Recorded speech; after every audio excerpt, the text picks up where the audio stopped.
आगे बढ़ेंगे। खबर अब नीट पेपर लीक मामले से जुड़ी हुई है। इस खबर को लेकर अपडेट ये कि पटना से राकेश उर्फ रॉकी नाम का जो आरोपी है वो पकड़ा गया है, गिरफ्तार हो गया है।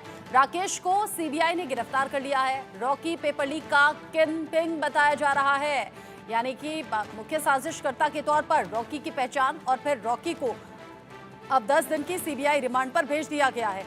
इससे कई और सबूत सामने आएंगे, कई और पूछताछ, बड़े खुलासे होने की उम्मीद है। अभी पटना, कोलकाता में सीबीआई की रेड चल रही है। अलग अलग जगह सीबीआई की जांच आगे बढ़ने का मतलब यह है कि इस मामले में एक के बाद एक सबूत भी हाथ लग रहे हैं, एक के बाद एक तार भी जुड़ते हुए अलग अलग लोगों से नजर आ रहे हैं, जिसमें संजीव मुखिया की तलाश है। लेकिन यहाँ रॉकी पकड़ा गया है, राकेश उर्फ रॉकी, जो कि गिरफ्तार हो गया है। पेपर लीक का जो मास्टरमाइंड है वो कहा जा रहा है, किंगपिन कहा जा रहा है। पेपर लीक घटना से जुड़ा हुआ ये पूरा अपडेट आप जानिए, जहां पर बड़ी कार्रवाई सीबीआई ने की है और अब 10 दिन की सीबीआई रिमांड पर भेजा गया है रॉकी को। नीट पेपर लीक मामले में एक और बड़ी गिरफ्तारी हो गई है। सीबीआई ने रॉकी उर्फ राकेश को अरेस्ट किया है।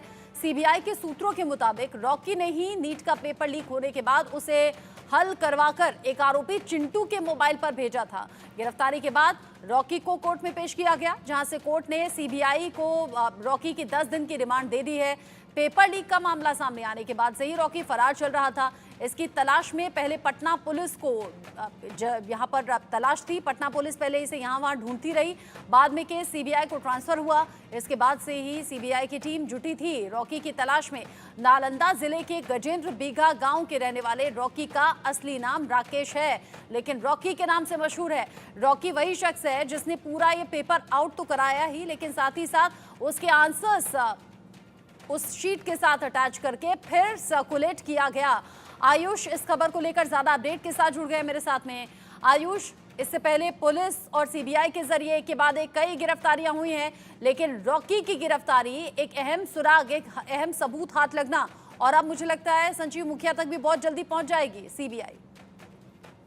बिल्कुल, जिस प्रकार से सीबीआई ताबड़तोड़ छापेमारी और गिरफ्तारियां कर रही है, उससे जो नीट यूजी में कथित तौर पर धांधली और पेपर लीक का मामला सामने आया था, इसमें एक बढ़त बनती हुई सीबीआई के लिए नजर आ रही है। लगातार उन सेंटरों का पता लगाया जा रहा है जहां पर पेपर लीक की घटनाएं हुई थी, जहां पर आरोप लगाया जा रहा था कि सॉल्वर गैंग काम कर रहा है, जहां पर यह आरोप था कि पैसे देकर पेपर लीक करवाया गया, जहां पर छात्रों ने एक संगठित तौर पर उसी सेंटर को अपने घर से कई हजार किलोमीटर दूर होने के बाद भी चुना। ऐसे तमाम सेंटर्स की पहचान की जा रही है। ये छापेमारी अहम इसलिए हो जाती है क्योंकि सुप्रीम कोर्ट में इस मामले की सुनवाई अगले गुरुवार तक के लिए टाल दी गई थी। गुरुवार से पहले स्टेटस रिपोर्ट अपनी अपडेट करेगी सीबीआई और कोर्ट के सामने एक एक चीज साक्ष्य के साथ प्रस्तुत करने वाली है, क्योंकि एनटीए ने और सरकार ने जो हलफनामे दिए थे उससे कहीं ना कहीं वो दोनों ही बैकफुट पर नजर आ रहे थे और ये चीज लग रही थी कि दोनों अपनी साख बचाने की कोशिश कर रहे हैं। ऐसे में जो सीबीआई की तरफ से बयान दिया गया ये बहुत महत्वपूर्ण था और सीबीआई की तरफ से जो स्टेटस रिपोर्ट दी गई ये बहुत महत्वपूर्ण थी। और अब जो गिरफ्तारी और जो छापेमारी हो रही है इनको लेकर क्या स्टेटस रिपोर्ट सीबीआई कोर्ट के सामने प्रस्तुत करेगी, ये जानने वाली बात होगी। जी, जिस तरीके से सीबीआई को 10 दिन की रिमांड मिल गई है, रॉकी को लेकर पूछताछ अब यहां कड़ाई से होगी, और जो सच छिपाने की कोशिश अभी तक रॉकी ने अपने आप को छिपाने के साथ में की है वो पूरा सच भी सामने आ जाएगा। अब खास तौर पर अगर रॉकी की बात करूं आयुष, रॉकी पर आरोप बहुत से हैं। अभी तक पूछताछ में कौन कौन सी ऐसी बात हैं जो कबूल नहीं है या फिर जिनको लेकर खुलासा किया है? बेसिकली किया क्या था रॉकी ने? जी देखिए, सीबीआई की तरफ से जब रॉकी को गिरफ्तार किया गया तो उसको इस आरोप में गिरफ्तार किया गया जो कथित तौर पे पेपर लीक का मामला सामने आया था। ऐसे में सीबीआई की जांच का दायरा जो जो पहुंचा है वो मैं आप लोगों को सिलसिलेवार तरीके से बताता हूँ। सबसे पहले जब रॉकी की गिरफ्तारी हुई है तो सवाल जवाब का सिलसिला शुरू हुआ।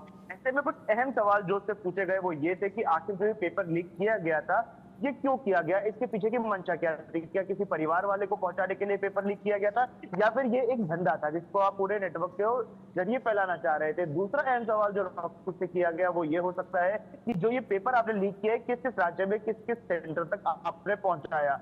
तीसरी अहम जानकारी जो उससे मिल सकती है वो सुप्रीम कोर्ट ने भी जो मांग की थी वो ये कि आप ये बताइए कि आखिर इस पेपर को कैसे पहुंचाया गया। अगर इसका जरिए सोशल मीडिया था तो सोशल मीडिया में किस तरीके से और किस किस छात्र तक आपने इस पेपर को पहुंचाने का काम किया। अगला बड़ा सवाल जो रॉकी से होगा वो ये है कि ये नेक्सस कहाँ का एक्टिव है, कब से काम कर रहा है और नीट यूजी 2024 के अलावा और कौन कौन से ऐसे एग्जाम पेपर है जिनको लीक करने का काम इस पूरे गैंग ने किया है। जी